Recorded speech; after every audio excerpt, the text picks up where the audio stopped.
안녕하세요. 예스진이입니다.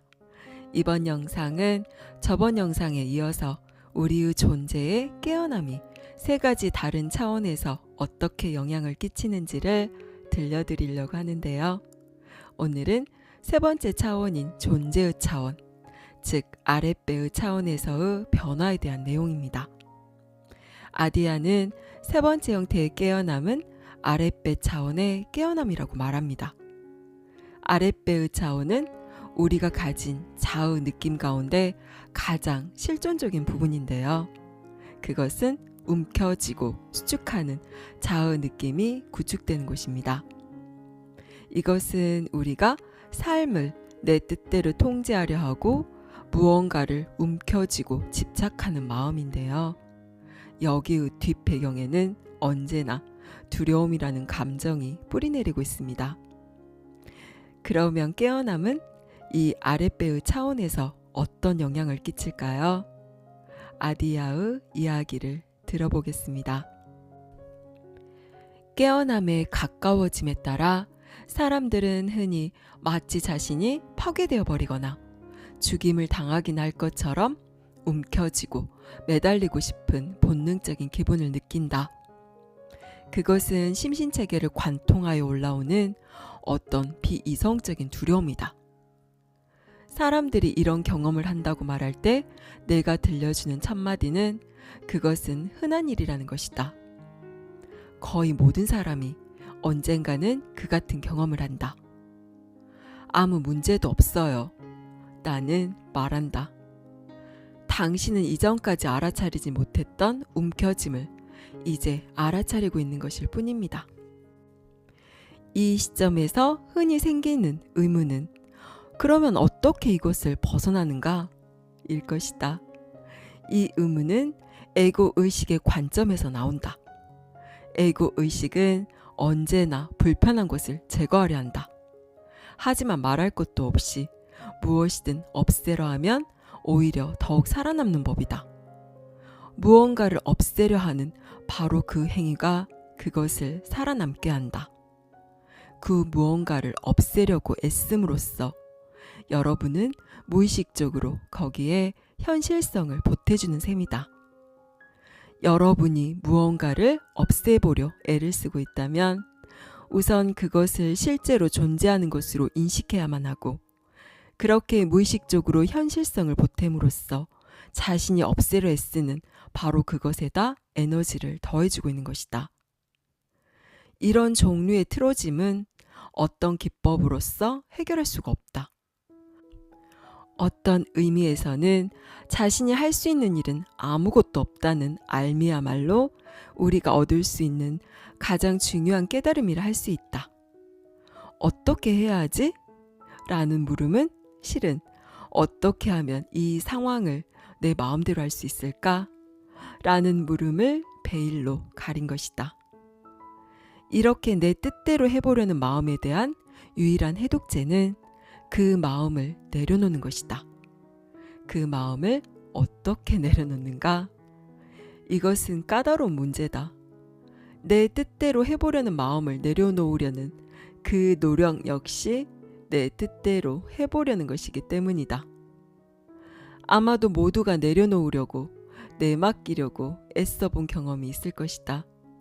하지만 애씀과 내맡김은 서로 배타적인 개념이다. 애쓰고 있는 한 내려놓을 수는 없는 법이다. 그리하여 결국 모든 기법이 사라지고 의식을 뜯어맞춰 더 확실한 경지에 이르는 방법이 아무런 소용도 없게 되는 때가 오고 만다. 어떤 기법도 통하지 않는다. 이제는 실존적 차원에서 내려놓기 위하여 내가 할 수 있는 것은 아무것도 없다는 걸 깨달을 수밖에 없는 순간이 온다. 그럼에도 내맡김과 내려놓음은 절대적으로 요구된다. 이 시점에서 무엇보다 중요한 것은 이러한 사실, 즉 내가 할 수 있는 것은 아무것도 없다는 사실을 받아들이는 것이다. 이것을 남김없이 받아들이는 것. 이러한 삶에 남김없이 관통당하는 것. 그것이야말로 마지막으로 남은 내려놓음이다. 그것이 바로 움켜진 주먹이 펴져 열리는 것이요. 가장 기본적인 실존 차원의 자의 느낌이 열리는 것이다. 이런 일이 일어나기 위해서는 여러분 자신이 할 수 있는 방법은 아무것도 없음이 깨우쳐져야만 한다. 여러분은 끝장에 이르러야만 한다. 밧줄의 끄트머리까지 가야만 한다. 그럴 때야라만 내맡김이 스스로 일어날 수 있게 된다. 인간으로서 우리가 할 수 있는 유일한 일은 모든 집착이 헛된 것임을 깨닫는 것이며, 또한 모든 집착은 자신의 있는 그대로의 모습을 외면하는 것을 위장하는 한 형태일 뿐임을 아는 것이다. 아랫배 차원에서 움켜쥐기를 이제 그만 포기하게 되면 마치 자기가 죽는 것처럼 느껴질 수도 있다. 죽는 것은 내가 아니고 분리된 자아라는 환영이다. 그런데도 꼭 자기가 죽을 것만 같이 느껴질 수가 있는 것이다. 오직 스스로가 기꺼이 진리를 위해 죽으려 할 때만 움켜짐을 정말로 깨끗이 놓아보낼 수 있다. 이것을 더 이야기하기 전에 일부 사람들에게 해당될 수도 있는 말을 여기에 덧붙이고자 한다. 삶에서 엄청나게 힘든 시절을 보낸 사람들이 있다. 이들은 존재의 뿌리 차원에서 아주 깊숙한 움켜짐을 불러온 아픈 사건을 경험했던 사람들이다. 이 경우에는 더 깊은 의식의 단계로 접어들어감에 따라 아랫배 차원의 움켜짐이 점점 더 악화될 수 있다. 만약 이것이 당신의 경우라면 그 무엇도 억지로 하려들지 말라. 깨어남으로 해서 자기에게 일어난 이런 측면의 일을 다룰 수 있는 전문가의 도움이 필요할 수도 있다. 그것을 내려놓을 수 있게 되려면 지금 경험하고 있는 그 깊은 상처의 느낌에 다가갈 어떤 방도를 찾아내야만 할 수도 있다. 당신이 이 경우라면 나는 당신에게 누군가 이런 경험들을 정말 잘 다룰 수 있고 실질적으로 해결할 수 있는 사람을 찾아 나서라고 권하고 싶다. 이들이 제시하는 접근법은 유익하다. 효과가 있기 때문이다. 그 뿌리 깊은 움켜짐은 반드시 노연하기 시작할 것이다. 말할 것도 없이 성장 과정은 다소간에 우리 모두에게 상처를 남긴다. 여러분이 제 아무리 훌륭한 양육과정, 즉 세상에서 최고 가는 부모와 둘도 없는 환경에서 자라났다 하더라도 아무런 상처도 없이 성장할 수는 없는 법이다. 어떤 의미에서는 삶 그 자체가 상처이다. 삶은 분리된 자아의 느낌에 상처를 가한다. 분리된 자아 느낌에게는 삶 그 자체가 하나의 위협인 것이다. 거기서 빠져나올 방법은 없다. 아랫배 차원의 깨어남은 우리가 가진 가장 깊은 실존적 두려움을 직면하여 풀어놓기를 요구한다. 또한 이 깨어남은 여기서 내 뜻이라고 표현되는 것, 즉 우리 안에서 이거라야만 해, 이 방법이어야만 해 라고 우기고 있는 부분을 똑바로 직면하고 풀어놓기를 요구한다. 내 뜻이란 결국 하나의 환영이다. 우리가 어떤 일을 통제하거나 주의하려고 내 뜻을 휘둘러 보지만 그게 마음대로 되지 않은 것은 그 때문이다. 하지만 환영이든 아니든 간에 우리는 그것을 직면하여 다루어야만 한다. 이를 위해서는 진리 자체를 향한 전적인 내맡김의 자세, 철저한 헌신과 진실성이 요구된다. 진정한 알매 실현, 즉 진정한 깨달음은 내 뜻을 완전히 내려놓아야만 찾아온다. 이것은 말할 것도 없이 환영 속의 자아에게 두려움을 불러일으킨다. 자아는 내 뜻을 내려놓는 것을 끔찍한 사건으로밖에는 해석할 수가 없다. 우리는 내려놓는다는 것 자체를 위험에 노출되는 것으로 여겨 두려움에 몸을 떤다. 우리는 생각한다. 내 의지를 내려놓았다간 다시는 내가 원하는 것을 얻을 수 없을 거야. 세상이 내 원하는 식으로 굴러가 주지 않을 거야. 이젠 어떤 일도 내가 바라는 쪽으로 풀리지 않을 거야. 마지막에 가서야 우리가 알게 되는 사실이 있으니 이런 결론은 한갓 생각일 뿐이라는 것이다. 내 뜻 같은 건 애초에 존재하지 않는다.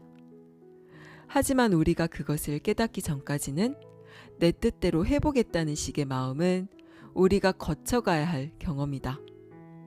이것이 바로 환상을 벗어나는 지혜를 만나기 시작하는 지점이다. 우리가 어떤 것에 대한 환상에서 벗어남을 느낀다는 것은 내 뜻대로 하려는 마음의 끝자락에 도달했다는 뜻이다. 내 뜻대로 하려는 마음의 끝자락, 그 절벽에 도달해야만 변화가 일어날 수 있다.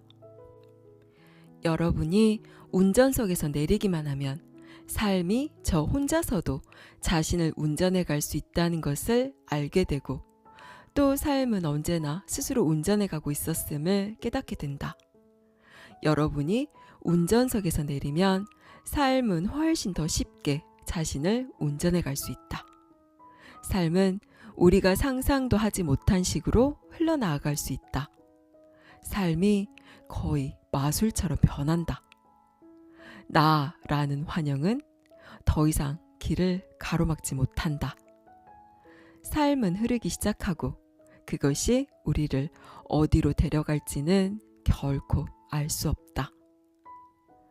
내 뜻이라는 관념이 사라져가면 사람들은 내게 종종 이렇게 말한다. 이젠 결정을 어떻게 하는 건지도 모르겠어요. 그것은 이들의 삶이 개인적 관점에서 작용하지 않게 되었기 때문이다. 새로운 방식의 작용이 시작된 것이다. 그것은 단지 이런저런 결정 혹은 옳거나 그른 결정을 내리는 차원의 이야기가 아니다. 차라리 그것은 어떤 조류의 흐름을 타고 항해하는 것과도 같다. 일이 어디로 움직여 가고 있는지를 느낀다. 그리고 어떻게 하는 게 옳은지를 느낀다. 그건 마치 강물이 자신이 바위돌을 어느 쪽으로 돌아나갈지를 아는 것과 같다. 그것은 직관적이고도 이미 다 갖추어져 있는 알의 느낌이다. 이러한 흐름은 언제나 우리를 기다리며 열려 있다. 하지만 우리들 대부분은 복잡하게 짝이 없는 생각 속에서 길을 잃어버린 나머지 삶에는 단순하고도 자연스러운 흐름이 있다는 것을 감지하지도 못하게 되어버렸다. 혼잡한 생각과 감정, 바로 그 아래에는 실로 하나의 강이 흐르고 있다. 삶의 무심한 흐름 말이다. 내가 좋아하는 깨달음에 대한 정의 가운데 하나는 몇 해 전에 작고한 안토니 드멜로라는 카톨릭 예수의 사제의 말이다. 누군가가 그에게 와서 깨달음의 경험을 정해달라고 청했다. 그는 대답했다. 깨달음이란 필연의 운명에 절대적으로 협조하는 것입니다. 나는 이 말을 좋아한다. 왜냐하면 그것은 깨달음을 어떤 깨우침으로서만이 아니라 하나의 행위로서 정의하고 있기 때문이다. 우리 안의 모든 것이 삶 자체의 흐름, 곧 필연의 운명에 협조하고 있을 때 그것이 곧 깨달음인 것이다. 내면에서 갈등이나 나님이 없을 때 우리는 삶이 어디로 움직여가고 있는가, 어느 방향을 향하고 있는가 하는 필연의 느낌을 갖게 된다. 우리는 더 이상 이쪽이 맞는 길인가? 이게 맞는 길인지 틀린 길인지 어떻게 알 수 있지? 하고 묻지 않아도 된다. 사실 이런 식의 의문은 우리의 인식을 왜곡시킨다. 그보다 훨씬 더 미묘한 일이 눈에 띄지 않게 벌어지고 있다. 삶, 그것이 흐르고 있는 것이다. 여기까지 아디아샨티의 깨어남에서 깨달음까지였습니다. 지금 당신이 움켜쥐고 있는 집착이나 관념, 신념은 무엇인가요? 이것은 이렇게 되어야 해. 저 사람은 내가 말하는 대로 해야 해. 라며 내 뜻을 고집하고 있지는 않나요? 아랫배 차원에서의 깨어남은 이런 우리의 모든 집착과 내 뜻이라 표현되는 것, 즉 우리 안에서 이거여야만 해, 이 방법이어야만 해 라고 우기고 있는 부분을 똑바로 직면하고 풀어놓기를 요구한다고 합니다. 이것은 삶에 대한 온전한 내맡김과 받아들임을 의미하는데요. 이런 깨어남은 에고에게는 거의 사형선고나 다름없습니다. 에고는 항상 삶을 자신의 통제하에 두고 싶어 합니다. 예측 불가능한 것은 끔찍이도 두려워하고 분리의 느낌을 강화하기 위해서 자신을 타인과 구별짓게 만드는 이것저것들을 붙들고 집착합니다. 그래서 항상 타인을 내가 원하는 대로 조종하고 싶어하고 자신의 뜻대로 삶이 펼쳐지기를 원하며 나를 타인들로부터 더 돋보이게 할 이런저런 것들을 소유하고 싶어 합니다. 남편이나 자식은 내 말을 들어야 하고 내가 원하는 대로 일이 펼쳐져야 하며 나는 남들보다 더 나은 어떤 것을 소유하고 있다는 그것이 외모나 집, 차, 가방 등의 물질적인 소유물이 될 수도 있지만 직업이나 지식, 인간관계, 인기 혹은 영적인 우월감까지 에고는 교묘하게 동원할 수 있는 모든 것을 이용해 통제하고 움켜쥐는 것을 통해서 분리를 강화합니다. 이렇게 에고가 만들어낸 분리라는 환상을 유지하고 강화하기 위해 우리는 이런저런 애씀을 하게 되고 이것은 결국 그 환상을 실제로 만들고 현실성을 부여해 우리를 자신의 본질과 멀어지게 하는 것입니다. 깨어남이란 이것들이 모두 환상임을 똑바로 알아차리고 자신이 움켜쥐고 있는 모든 것들을 완전히 내려놓는 것을 의미합니다. 무엇이 꼭 이렇게 되어야 한다는 내 뜻을 내려놓고 삶이 나를 어디로 데려가든 온전히 신뢰하고 내맡기는 것입니다. 온전한 내려놓음, 내맡김, 쉬워 보이시나요? 현실이 어떤 방식으로 펼쳐지든 온전히 긍정하고 받아들일 수 있으신가요? 그 어떤 일이 일어나든 내 뜻과 의지를 더하거나 고집하지 않고 그대로 허용할 수 있으신가요? 한꺼번에 놓기가 두려우면 한 번에 하나씩 시도해 보세요. 마음에 들지 않는 일이 벌어지더라도 삶이 나를 어디로 데려가려고 그러는 거지? 그러면서 미소 한번 지어주고 그대로 온전히 받아들이는 것입니다. 내가 개입하지만 않으면, 내가 내 뜻을 고집하지만 않으면 삶은 언제나 나를 위한 최상의 선과 방향으로 이루어지게 되어 있습니다. 오늘부터 내려놓음과 내맡김 실천해 보세요. 삶이 부리는 놀라운 기적을 보실 수 있습니다. 감사합니다. 사랑합니다.